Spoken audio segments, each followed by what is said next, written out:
तिकडे ठाणे शहरामध्ये पडत असलेल्या मुसळधार पावसाचा फटका मोठ्या प्रमाणात सामान्य नागरिकांना बसतोय। अशातच ठाण्यातील 3 हातनाका येथे स्थित असलेल्या वन विभागाच्या कार्यालयाच्या मागच्या कर्मचाऱ्यांच्या घरांच्या बाजूचा पाया खचलेला आहे। या संदर्भात कर्मचाऱ्यांसोबत संवाद साधला आमचे प्रतिनिधी शुभम कोळी यांनी। पाहूयात। ठाण्यातील 3 हातनाका या ठिकाणी मी आता सध्या आहे। या ठिकाणी पाहिलं तर एक संपूर्ण जे घर आहे त्याचा पाया जो आहे या ठिकाणी खचलेला आहे। याच ठिकाणी आपण पाहिलं तर एकूण 14 कुटुंब राहतात आणि एक विशेष बाब म्हणजे की हे 14 घरं जे आहेत ते वन विभागामधील जे कर्मचारी आहेत त्यांची आहेत आणि हा संपूर्ण या ठिकाणी पाया जो आहे तो रात्रीच्या वेळेस खचल्याने मोठ्या प्रमाणामध्ये दुर्घटना जी आहे ती या ठिकाणी घडलेली आहे। कोणत्याही प्रकारची जीवित हानी जरी या ठिकाणी झालेली नसली तरी देखील मोठ्या प्रमाणामध्ये नुकसान जे आहे ते या ठिकाणामध्ये झालेले आहे। माझ्यासोबत काही रहिवासी आहेत। दादा काय सांगाल, एकंदरीत काय घडलं होतं नेमकं? सकाळी 8 वाजताची घटना आहे।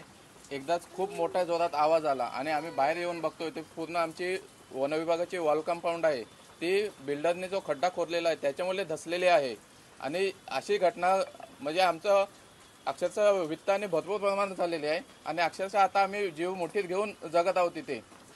आणि बिल्डरला आम्ही सकाळी जाऊन सांगितलेलं असताना देखील आता 4 तास लोटलेले आहेत तरी देखील बिल्डरचा कोणीही माणूस इथे येऊन त्यांचं साधे विचारपूस देखील करत नाही। ते सगळं पूर्ण झाड कोसळून ते पूर्ण पाया खचल्यागत झालं, सगळं पूर्ण पाईपलाईन तुटल्या, हे केलं, आमचा पाया भिंतीचा याचा सगळा घराचा पूर्ण हे व्हायला लागलं। सगळे बाहेर पळालो मग आम्ही प्रत्येकाला हाक मारून सगळ्यांना बाहेर बोलवून घेतलं आणि सगळे तयारीत राहिलो की बाबा काय वित्तहानी होऊ नये म्हणून। यासाठी खूप आम्ही आता रिस्कीच आहे आम्हाला इथे राहणं। माझं तर 1 महिन्याचं बाळ आहे, तर त्याला घेऊन कुठे जाणार आम्ही? ह्या बिल्डिंग वाल्यांमुळे सगळं झालंय। त्यांना किती वेळा वॉर्न केलं आम्ही की आमची सोय करायची, व्यवस्थित काम करून द्या, तरी त्यांनी काही केलेलं नाहीये। आणि आता आम्ही कुठे जाणार? इथे राहायला कुठे जाणार आम्ही एकदम धोकादायक परिस्थिती इथे राहत आहोत। इथे आता एसटीडीचं काम चालू आहे जवळजवळ 3-4 वर्षापासून।